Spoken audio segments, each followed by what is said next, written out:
नमस्ते. मी doctor Abhijit Gangale, consultant neurosurgeon, Neurones super speciality hospital, Moshi, Pune. आज आपण झटके किंवा मिरगी येणाऱ्या पेशंटमध्ये त्यांच्या दैनंदिन जीवनशैलीमध्ये काय बदल करायला हवेत या संदर्भात चर्चा करणार आहोत. दैनंदिन जीवनशैलीमध्ये बदल करताना दोन गोष्टी खूप महत्वाच्या आहेत, जसे की शारीरिक स्वास्थ्य आणि मानसिक स्वास्थ्य.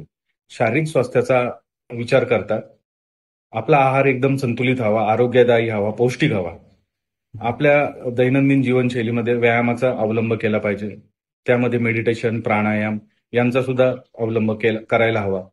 दुसरी गोष्ट आहे की झोप व्यवस्थित व्हायला हवी. झटके किंवा मिरगी येणाऱ्या पेशंटमध्ये झोप ही फार महत्वाची गोष्ट आहे. झोप जर व्यवस्थित नसल्यास तर आपल्या डॉक्टरांशी संपर्क साधून चर्चा करून त्यावरती मार्ग काढायला हवा. तिसरी महत्वाची गोष्ट म्हणजे औषधे. झटके न येण्यासाठीची जी डॉक्टरांनी औषधे दिली असतील ती योग्य ते वेळी नेहमी घ्यायला हवी. जर समजा एखादा डोस चुकला तो पुढचा डोस हा थोडासा लवकर घ्यायला हवा. जर डोस चुकलास तर औषधं डबल घेऊ नयेत.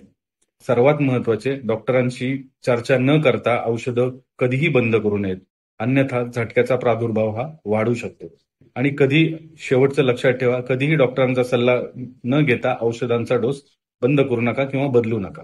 धन्यवाद.